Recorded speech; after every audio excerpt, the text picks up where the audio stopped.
ಶ್ರೀ ಸದ್ಗುರು ಸಿದ್ಧಾರೂಢಾಯ ನಮಃ.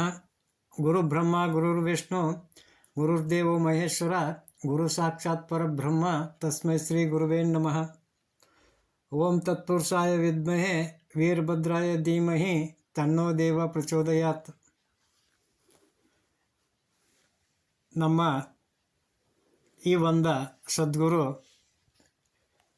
ಸಿದ್ಧಾರೂಢರ ಚರಿತ್ರೆಯೊಳಗೆ ಅವರ ಪರಮ ಭಕ್ತರಾಗಿರ್ತಕ್ಕಂಥ ರೂಪಕೃಷ್ಣ ಮತ್ತು ಭಾಗ್ಯವತಿ ಅಂತಕ್ಕಂಥ ದಂಪತಿಗಳು ಇಬ್ಬರು ಬೆಳಗ್ಗೆ ಮತ್ತು ಸಾಯಂಕಾಲ ಸಿದ್ಧಾಶ್ರಮಕ್ಕೆ ಬಂದು ಸದ್ಗುರುವಿನ ಸೇವೆಯನ್ನು ಮಾಡಿ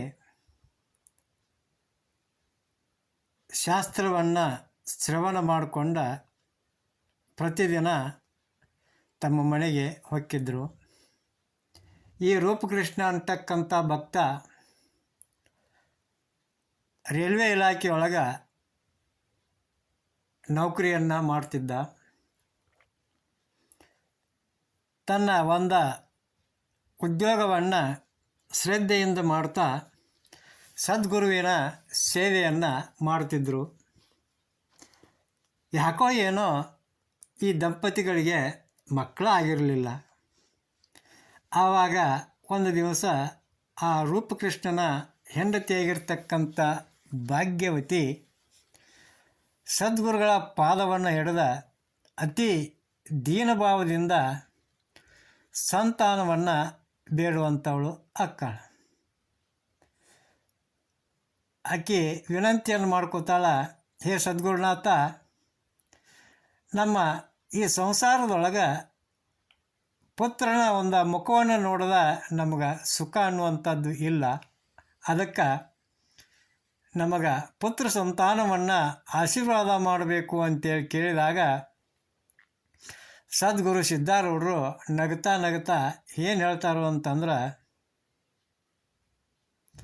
ನಿಮ್ಮ ಸಂಸಾರದೊಳಗೆ ಸುಖನ ಐತಿ ಅಂತೇಳಿ ನೀವು ತಿಳ್ಕೊಂಡ ಎಲ್ಲ ಸುಖ ನಿಮಗೆ ಸಿಕ್ಕೈತಿ. ಆದ್ರೆ ನಿಮಗೆ ಸಂತಾನ ಮಾತ್ರ ಆಗಿಲ್ಲ. ಆ ಸಂತಾನ ಆಗದ ಹೊರತು ನಿಮಗೆ ಸಂಪೂರ್ಣ ಸಂಸಾರದ ಸುಖ ಸಿಕ್ಕಿಲ್ಲ ಅಂತಕ್ಕಂಥ ಭಾವನೆ ನಿಮ್ಮಲ್ಲಿ ಐತಿ. ಆದರೆ ಏನು ಮಾಡೋದು,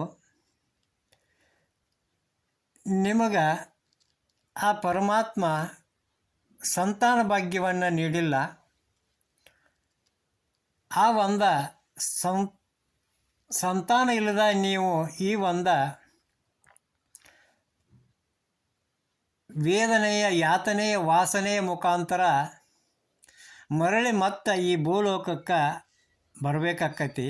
ಅದಕ್ಕೆ ನಿಮ್ಮ ಶ್ರದ್ಧಾಭಕ್ತಿಯನ್ನು ನೋಡಿದಂಥ ಸದ್ಗುರು ನಿಮಗೆ ಸಂತಾನ ಭಾಗ್ಯವನ್ನು ಕರುಣಿಸ್ತಾನೋ ಅಂತೇಳಿ ತಿಳ್ಕೊಂಡು ಹೇಳಿ ಆ ಭಾಗ್ಯವತಿಗೆ ವಿಭೂತಿಯ ಪ್ರಸಾದವನ್ನು ಕೊಟ್ಟ ಹೇಳ್ತಾರೆ, ಸದಾ ನೀವು ಆ ಸದ್ಗುರುವಿನ ನಾಮಸ್ಮರಣೆಯನ್ನು ಮಾಡ್ತಾ ಈ ವಿಭೂತಿ ಪ್ರಸಾದವನ್ನು ಸೇವನೆ ಮಾಡಿರಿ. ಯಾವುದೇ ಕಾರಣಕ್ಕೂ ಯಾವುದೇ ಕಾಲಕ್ಕೂ ಆ ಗುರು ಚರಣಗಳನ್ನು ಮರಿಬಾರ್ದು. ಅವರ ಚಿಂತನೆಯಲ್ಲಿಯೇ ಸದಾ ಕಾಲ ಕಳಿಬೇಕು ಅಂತಂದ್ರೆ ನಿಮಗೆ ಮಕ್ಕಳು ಅಕ್ಕಾವು ಅಂತೇಳಿ ತಿಳ್ಕೊಂಡ ಸದ್ಗುರು ಸಿದ್ಧಾರೂಢರು ಅವರಿಗೆ ಆಶೀರ್ವಾದವನ್ನು ಮಾಡ್ತಾರೆ. ಆವಾಗ ಸದ್ಗುರುವಿನ ಆಶೀರ್ವಾದವನ್ನು ಪಡೆದುಕೊಂಡಂಥ ಆ ಭಾಗ್ಯವತಿ ಮುಂದೆ ಗರ್ಭವತಿಯಾಗಿ ಯೋಗ್ಯ ಕಾಲದೊಳಗೆ ಪುತ್ರನನ್ನು ಹಡಿತಾಳ. ಹಿಂಗೆ ಆ ಭಾಗ್ಯವತಿ ಹೆಣ್ಮಗಳು ಇದೇ ಪ್ರಕಾರ ಕಾಲಾಂತರದೊಳಗೆ ಒಂದಲ್ಲ ಎರಡಲ್ಲ ಸರಿಯಾಗಿ ಬರೋಬ್ಬರಿ 9 ಮಕ್ಕಳನ್ನು ಹಡಿತಾಳೆ. ಆ 9 ಮಕ್ಕಳನ್ನು ಹಡೆದಂಥ ಆ ತಾಯಿ ಆ 9 ಮಕ್ಕಳ ಒಂದು ಲಾಲನೆ ಪಾಲನೆ ಮಾಡೋದ್ರೊಳಗೆ ಸಾಕಷ್ಟು ಕಷ್ಟಪಡ್ತಾಳೆ. ಆವಾಗ ಅವಳು ಸಿದ್ಧ ಸದ್ಗುರುವಿನ ಕಡೆಗೆ ಬಂದ, ಹೇ ಪ್ರಭು ಸದ್ಗುರುನಾಥ, ಈ ಒಂದು ಸಂಸಾರದೊಳಗೆ ನಾ ಭಾಳ ದುಃಖಪಟ್ಟೇನಪ್ಪ. ಈ ಮಕ್ಕಳ ಸಲುವಾಗಿ ಇಷ್ಟು ತಾಪಕ್ಕತಿ ಅಂತೇಳಿ ನನಗೆ ಗೊತ್ತಿದ್ದಿದ್ದಿಲ್ಲ. ಪರಮಾತ್ಮ ಇನ್ನು ನನಗೆ ಮಕ್ಕಳು ಸಾಕಪ್ಪ ಅಂತೇಳಿ ಅತಿ ಭಕ್ತಿಯಿಂದ ದೈನ್ಯ ಭಾವದಿಂದ ಆಕೆ ಪ್ರಾರ್ಥನೆಯನ್ನು ಮಾಡ್ಕೋತಾಳೆ. ಆವಾಗ ಸಿದ್ಧಾರೂಢರು ಹೇಳ್ತಾರೋ, ಆತ್ವಾ ತಾಯಿ, ಆ ಸದ್ಗುರುವಿನ ಕೃಪೆಯಿಂದ ನಿನ್ನ ಇಚ್ಛೆ ಇದ್ದಂಗಾಗಲಿ ಅಂತೇಳಿ ತಿಳ್ಕೊಂಡು ಆಶೀರ್ವಾದ ಮಾಡಿದಾಗ ಮುಂದೆ ಆ ಭಾಗ್ಯವತಿಗೆ ಮಕ್ಕಳಾಗುವುದಿಲ್ಲ. ಹಿಂಗೆ ಇಬ್ಬರು ದಂಪತಿಗಳು ಆ ಒಂದು ಸಿದ್ಧಾಶ್ರಮಗಳೊಳಗೆ ಸೇವೆ ಮಾಡ್ತಾ ತಮ್ಮ ಕರ್ತವ್ಯವನ್ನು ನಿರ್ವಹಿಸ್ತಾ ಇರುವಾಗ ಆ ರೂಪಕೃಷ್ಣನಿಗೆ ಆ ರೈಲ್ವೆ ಇಲಾಖೆಯವರು ಮದ್ರಾಸಿಗೆ ವರ್ಗ ಮಾಡ್ತಾರೆ. ಮದ್ರಾಸು ಅಂತಂದರೆ ಈಗಿನ ಚೆನ್ನೈ ನಗರ. ಆ ಚೆನ್ನೈ ನಗರಕ್ಕೆ ವರ್ಗವಾಗಿ ಹೆಂಡತಿ ಮಕ್ಕಳನ್ನು ಕರ್ಕೊಂಡು ಹೋಗೋ ಕಾಲಕ್ಕೆ ಇಬ್ಬರು ದಂಪತಿಗಳು ಮಕ್ಕಳ ಸಮೇತವಾಗಿ ಬಂದ ಸದ್ಗುರು ಸಿದ್ಧಾರೂಢರ ಆಶೀರ್ವಾದವನ್ನು ಪಡ್ಕೊಂಡ, ನಿಮ್ಮನ್ನು ಅಗಲಿ ನಾವು ಉದ್ಯೋಗದ ಸಲುವಾಗಿ ಹೋಗಬೇಕಾಗಿದ್ರಪ್ಪ, ನಿಮ್ಮನ್ನು ಬಿಟ್ಟು ನಾವು ಹೆಂಗೆ ಹೋಗೋಣ ಅಂತೇಳಿ ತಳಮಳ ಮಾಡಕತ್ತಿದ್ರು. ಆವಾಗ ದಯಾಗರನಾಗಿರ್ತಕ್ಕಂಥ ಸದ್ಗುರು ಏನು ಹೇಳಿದ ಅಂತಂದ್ರೆ, ನೀವು ನಿತ್ಯವೂ ಸದ್ಗುರುವಿನ ಭಜನೆ ಮಾಡ್ಕೊತ ಇರ್ರಿ, ನಾಮಸ್ಮರಣೆಯನ್ನು ಎಂದೂ ಮರಿಬೇಡ್ರಿ. ಈ ಪ್ರಕಾರ ನೀವು ಇದ್ರೆ ನಾನು ಅನುದಿನವೂ ನಿಮ್ಮ ಸಮೀಪದೊಳಗೆ ಇರ್ತೀನಿ ಅಂತೇಳಿ ಒಂದು ಅಭಯ ವಚನವನ್ನು ಆ ದಂಪತಿಗಳಿಗೆ ಕೊಟ್ಟು ಆಶೀರ್ವಾದವನ್ನು ಮಾಡ್ತಾರೆ. ಆವಾಗ ಆ ಸದ್ಗುರು ಆಶೀರ್ವಾದವನ್ನು ಆಜ್ಞೆಯನ್ನು ಪಡೆದುಕೊಂಡಂಥ ಆ ರೂಪಕೃಷ್ಣ ಮತ್ತು ಭಾಗ್ಯವತಿ ದಂಪತಿಗಳು ತಮ್ಮ ಮಕ್ಕಳನ್ನು ಕರ್ಕೊಂಡ ಆ ಚೆನ್ನೈ ನಗರಕ್ಕೆ ಹೊಕ್ಕಾರ. ಮುಂದೆ ಆ ಚೆನ್ನೈ ನಗರದೊಳಗೆ ಮಕ್ಕಳನ್ನು ಕೂಡಿಕೊಂಡ ಅತಿ ಸಂತೋಷದಿಂದ ಸ್ವಸ್ಥವಾಗಿ ಜೀವನವನ್ನು ನಡೆಸುವಂಥ ಟೈಮ್ದೊಳಗೆ ಆ ಊರೊಳಗೆ ಗ್ರಂಥಿ ರೋಗ ಅಂತಕ್ಕಂಥ ರೋಗ ಬಂದ ಬಹಳ ಜನರು ಸಾಯಕತ್ತಿದ್ರು. ಇದರಾಗ ಆ ಭಾಗ್ಯವತಿಯ 5 ವರ್ಷದ ಮಗನಿಗೂ ಕೂಡ ಈ ಗ್ರಂಥಿ ರೋಗ ಅಂತಕ್ಕಂಥದ್ದು ಬಂತು. ಆದರೆ ಅದೇ ಸಮಯಕ್ಕೆ ಆಕೆಯ ಪತಿಯಾಗಿರ್ತಕ್ಕಂಥ ರೂಪಕೃಷ್ಣ ಬೇರೊಂದು ಕೆಲಸದ ನಿಮಿತ್ತವಾಗಿ ಪರಸ್ಥಳಕ್ಕೆ ಹೋಗಿದ್ದ. ಆದರೆ ಆ ಮಗುವಿಗೆ ಜ್ವರ ವಿಶೇಷವಾಗಿ ಬರಾಕತ್ತು. ರಾತ್ರಿ 4 ತಾಸು ಹೊತ್ತಿಗೆ ಅಂದ್ರೆ ಬಹಳ ಜ್ವರ ಏರಿದು. ಭಾಗ್ಯವತಿ ತನ್ನ ಮಗನ ಅಂತ್ಯ ಕುಂತ್ಕೊಂಡು ನೋಡುವಾಗ ಆ ಒಂದು ಮಗುವಿನ ಪರಿಸ್ಥಿತಿ ಹೆಂಗಾಗಿತ್ತು ಅಂತಂದ್ರೆ, ಇನ್ನೇನು ಮಗ ಬದುಕೋದಿಲ್ಲ, ಉಳಿಯೋದಿಲ್ಲ, ನನ್ನ ಮಗ ಸಾಯ್ತಾನು ಅಂತೇಳಿ ತಿಳ್ಕೊಂಡ ಕಣ್ಣೀರು ಹಾಕ್ಕೊಂತ ಆ ಹೆಣ್ಣುಮಗಳು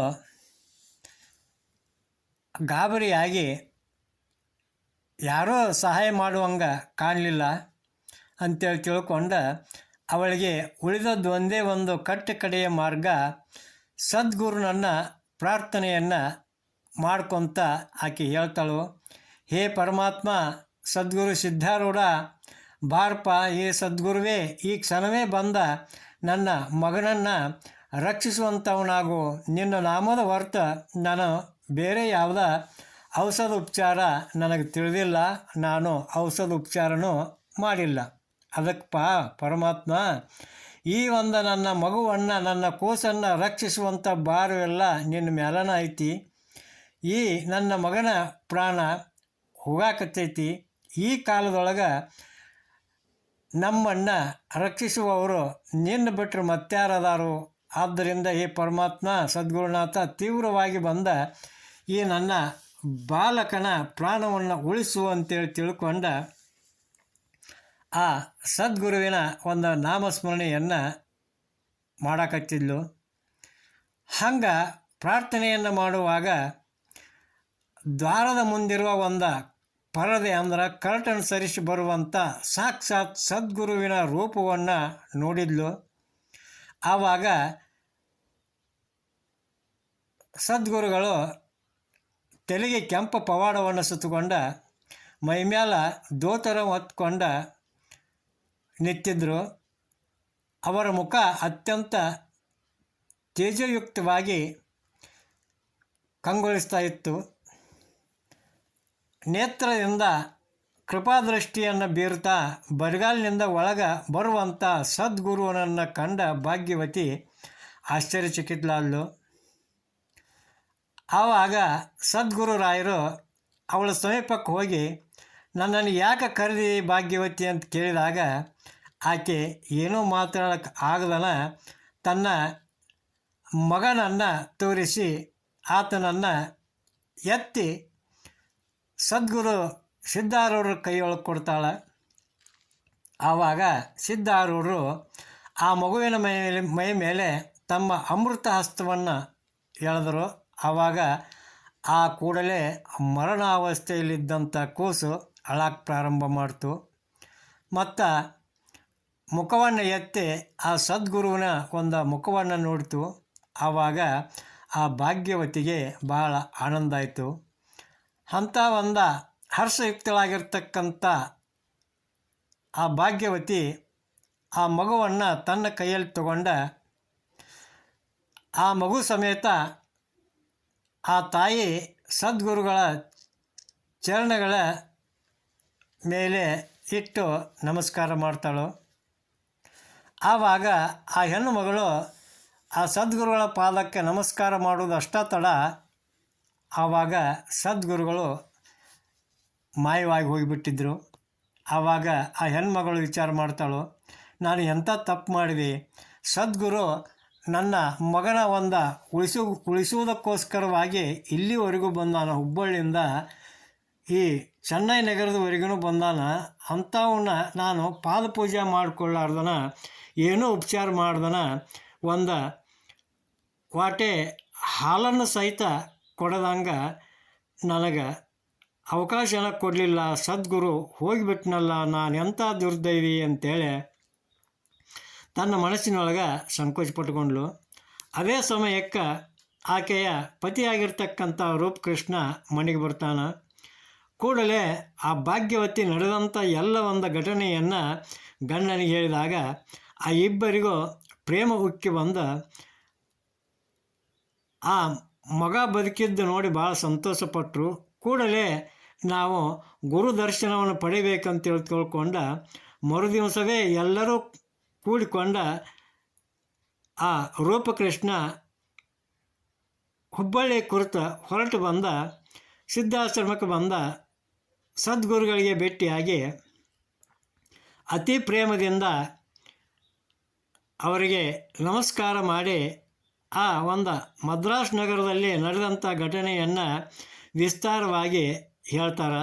ಆವಾಗ ಹೇ ಪರಮಾತ್ಮ, ಹೇ ಸಿದ್ಧಾರೂಢ, ನಿನ್ನ ಕೀರ್ತಿಯನ್ನು ನಿನ್ನ ಮಹಿಮೆಯನ್ನು ಎಷ್ಟಂತ ನಾವು ವರ್ಣಿಸೋಕ್ಕೆ ಸಾಧ್ಯ ಇತ್ತಪ್ಪ, ಎಲ್ಲವನ್ನೂ ನಿನಗೆ ಅರ್ಪಿಸಿದ್ರೂ ನಿನ್ನ ಉಪಕಾರದಿಂದ ನಾವು ಮುಕ್ತರಾಗಕ್ಕೆ ಸಾಧ್ಯ ಇಲ್ಲ ಅಂತೇಳಿ ತಿಳ್ಕೊಂಡು ಹೇಳಿದಾಗ ಆ ಸಿದ್ಧಾರೂಢರು ಹೇಳ್ತಾರೋ, ಯಾರು ಸದ್ಗುರುವಿನ ಮೇಲೆ ಪೂರ್ಣ ಭಾರವನ್ನು ಇಡ್ತಾರೋ ಅಂಥವರನ್ನು ಆ ಸದ್ಗುರು ಖಂಡಿತ ರಕ್ಷಣೆ ಮಾಡೇ ಮಾಡ್ತಾನು ಅಂತಕ್ಕಂಥ ಆ ಒಂದು ಸದ್ಗುರು ಸಿದ್ಧಾರೂಢರ ವಚನವನ್ನು ಕೇಳಿದಂಥ ಅಲ್ಲಿ ನೆರೆದ ಎಲ್ಲ ಭಕ್ತ ಜನರು ಬಹಳ ಆನಂದಪಟ್ಟ